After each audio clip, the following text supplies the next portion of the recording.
Don Draper, he influences other people. And as a metaphor, that's what his company is doing at the same time. Don Draper is influencing his team, and his company is influencing the buying public. He's got flaws, but typically he comes through in the end. He takes people where they want to go. He has this deep and intuitive sense of what people want, and he harnesses that to produce advertising.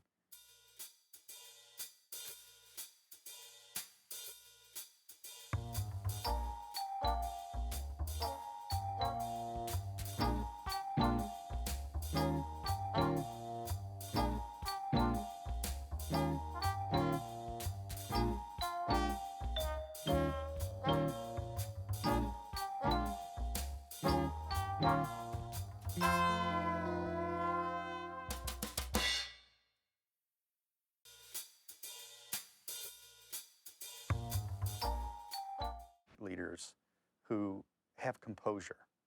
We looked at them for confidence. We looked at them for, if we're giving them permission to define our reality in some sense, we have to trust them. And they gain our trust when they make good decisions. So that's the case, with Draper. When we give him his trust, his people give him their trust because he gets the job done, because he's effective, because he achieves results. So, and he does that seemingly without much effort. I never get used to the fact that most of the time it looks like you're doing nothing. I don't think it's a healthy thing for your associates, your employees at large, for you as management, as leadership, to exhibit erratic behavior. Because leadership starts at the top. And I think what's very critical to that leadership is consistency of behavior. And Larry may have had a bad day before and a bad night, but yet we have a new morning and a new dawn. And we have to behave as if we didn't have a bad experience the night before. People like to deal with confident people. People want to deal with people who are winning. And people really want you to win, but they want to know that they're dealing with somebody who is a winner. They see you sweat, they perhaps decide to see somebody who doesn't sweat.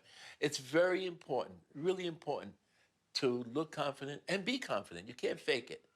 You got to walk into that room feeling you know what you're saying, what you're doing, and you know what to say. Wired in human social groups such that we look for leadership.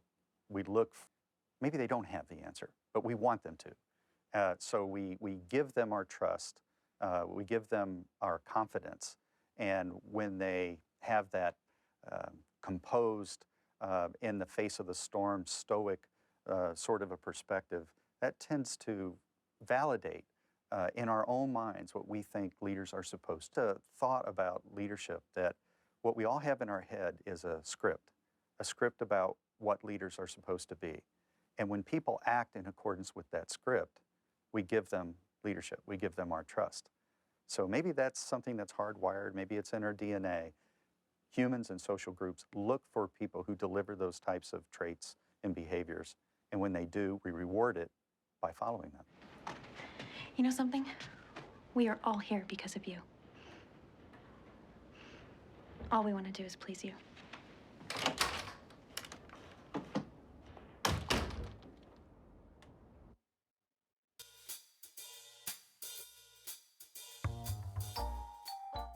Time to eat humble pie in business is when you're wrong. I mean, there are times when you say, hey, I'm sorry, I made a mistake. Gee, I thought that would work, it didn't. Oh, wow, I really feel bad about that. And don't just apologize to the client, and don't just apologize to people above you. Learn to tell people who are maybe below you. Maybe it's the telephone operator. Maybe it's someone else. Hey, I'm sorry, I made a mistake. I was wrong. Miss Macon, I can assure you that no one at this table has ever been to your store. A wrong I will personally correct this afternoon. So many people are ready to eat humble pie when they're talking to their superiors and not ready to admit to somebody who maybe might be below them that you made a mistake. I tell people every day, you know what? You were right, I was wrong. Nurturing relationships starts off by rebuilding that level of trust that you may have to do with and what you expect from them. I can go to any executive and go, has anybody, when do you remember somebody owning up to something? Oh, never. Oh, this guy. Once upon a time, he came in and he apologized for being wrong about this one thing. And that person, whoever owns up to something, is the person a person remembers. I think getting an I'm sorry for somebody, first of all, makes someone feel that they can really express themselves. Because there are people who are afraid to open their mouth in front of their boss, even when they're right. You don't need that. I mean, you don't need the ass kissing. You don't need that sort of stuff. What you really need is a relationship with someone. People misunderstand what a big deal it is to apologize, to own up to a bad character trait, and to really say when they're wrong, right? We love a person to admit it, right? And admit it powerfully. When you can do that and honor that, you will be able to nurture relationships. You will develop a greater sense of loyalty and commitment from your team. You will develop a team that wants to be part of your organization, your vision, and your goals.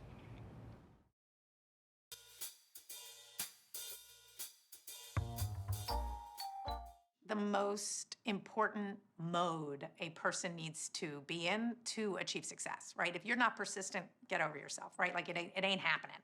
Persistence is it. You just don't give up, because then one day you realize that it could be the next job. It could be the next person.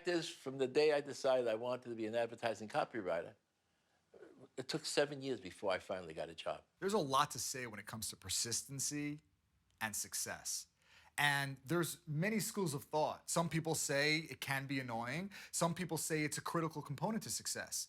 If you look at the top salespeople out there, one thing I can tell you they have in common is they are persistent. It's the hardest thing to have, right? Because you have to get past all your fears. You have to get to your yes. The question that we need to ask, though, is how? How are they being persistent? Are they being persistent to the point of annoying? Or are they being pleasantly persistent? Do they have a system that allows them to be persistent in a way where it doesn't rub the client in a negative fashion? My wife's family kept insisting I should get a job in sanitation, picking up and throwing garbage. And I didn't have the stomach for it. And so I decided I wanted to be in advertising only because I was a messenger. And I saw these people with their feet up on the desk. And I said, hey, what does that guy do? And they said, he's a copywriter. I said, that's what I want to be. That's a copywriter. You put your feet up on the desk. Little did I know that man was probably frozen with fear, and he couldn't move his legs. And failure that has to be pushed through is what it's all about.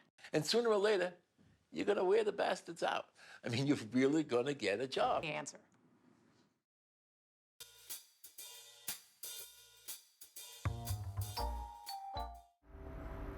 I can't tell you how many secretaries I have had that are now full-fledged senior copywriters or art directors that started here as my assistant answering the phone.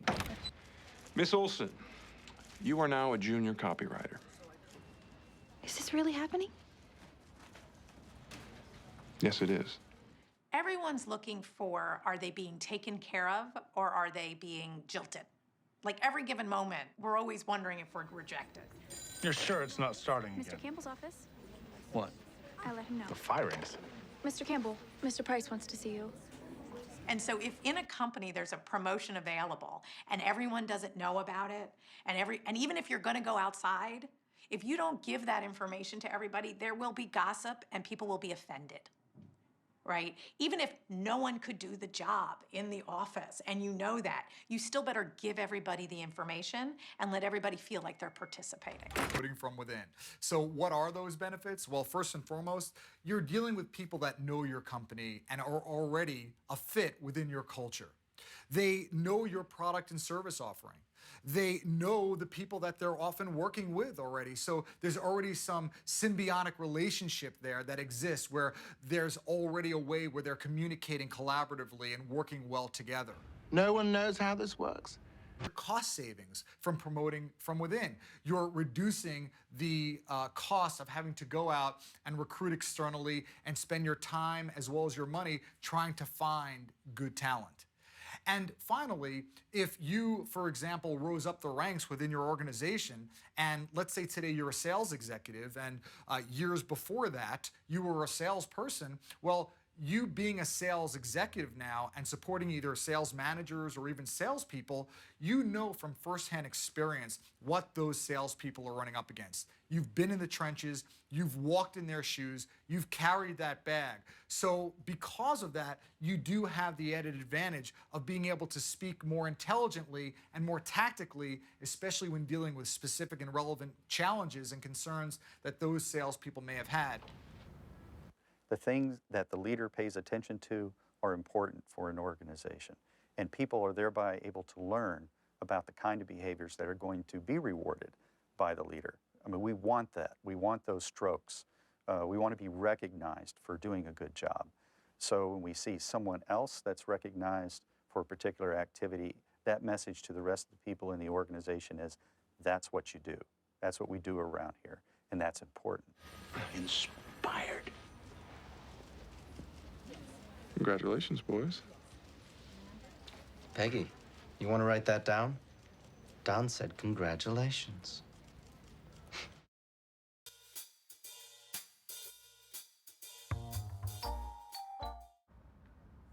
You have absolutely.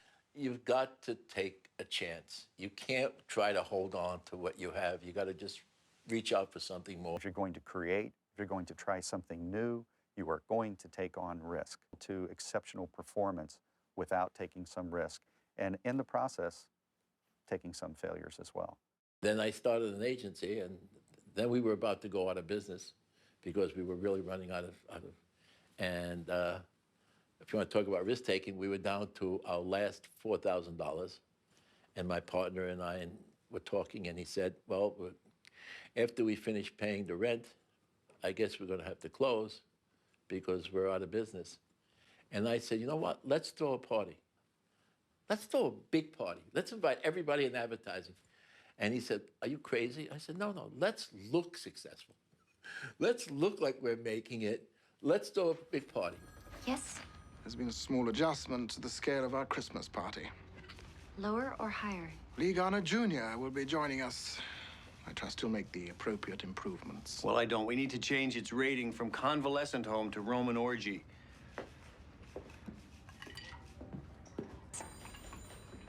We're going to need more employees, so I'm going to allow everyone escorts, even the girls. New York food, deli and Chinese, and some kind of gift for Mr. Garner. And there was a restaurant called L'Etoile, which was a very famous restaurant in New York City on 59th Street.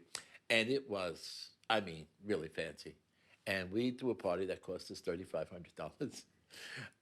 And it was, we invited everybody from advertising to the party, plus potential clients, plus everybody. Place was packed. I always remember at one point, I was about to take a piece of cake, and my partner said, don't eat that. We may need it tomorrow for lunch. But you know what? We got 3 accounts from that party. And that was risk. That was risk-taking. What have we here? What do all the good boys and girls want for Christmas? Lucky Strike! Thank you. You're welcome. Don't smoke those all at once. And I have a very special present for a little boy who knows he's been naughty. Lee! You didn't need to do that. Yes, we did. In my past, right? Every place I've ever blown it, like went for something and blew up. And really, ended up a puddle of crying and sad. Then I muster up the courage to figure out what I did wrong, exactly, do a really good postmortem, and then get back in the game, right? And then win. Every day I tried not to. An organization that can't take a risk, that can't tolerate a failure, is an organization that can't learn anything. That'd be this guy, Vince Lombardi. You know, he demanded that the players appear, not at the time he said, but Lombardi time was 15 minutes before the time that he said. That's Lombardi time. And you know what that really says to me? It says preparation. It says preparation. You're not going to be prepared at game time. You're going to be prepared before the game. And that's what I seek in our associates. Preparation.